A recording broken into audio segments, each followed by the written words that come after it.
রাজ্যের আনারস এখন বিদেশেও রপ্তানি হচ্ছে। চাষিদের আনারসের উৎপাদন আরও বাড়াতে উৎসাহ দানে বিশ্রামগঞ্জের রামতলিতে চালু হলো আনারস প্রক্রিয়াকরণ কেন্দ্র।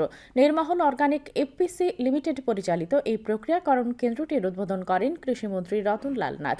তিনি অর্গানিক চাষের গুরুত্ব তুলে ধরে বলেন, 2018 সালের আগ পর্যন্ত রাজ্যে কেবলমাত্র 2000 হেক্টর জমি ছিল অর্গানিক চাষের আওতায়। বিগত 7 বছরে রাজ্যে 19,000 হেক্টর জমি অর্গানিক চাষের আওতায় রয়েছে। বর্তমানে 5,000 হেক্টর জমি ন্যাচারাল ফার্মিং এর আওতায় আনার লক্ষ্যমাত্রা নেওয়া হয়েছে।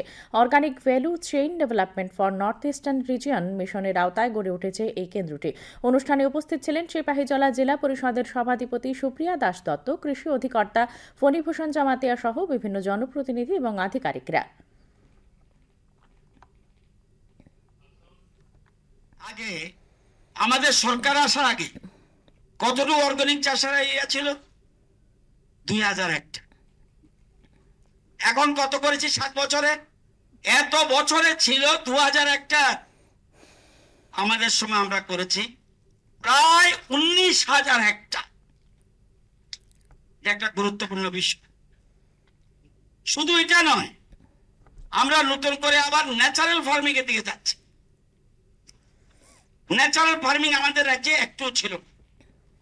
এখন আমরা 5,000 হেক্টরকে টার্গেট করেছি ন্যাচারাল ফার্মিং।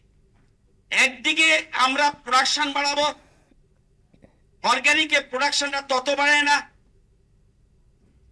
ন্যাচারাল ফার্মিংও তত বাড়ে না, কিন্তু সাথে সাথে প্রোডাকশনটা বাড়াবো হাইব্রিডের মাধ্যমে। সাথে সাথে আমরা অর্গানিক চাষের উপর আমরা ন্যাচারাল ফার্মিং এর দিকে গুরুত্ব দিতে।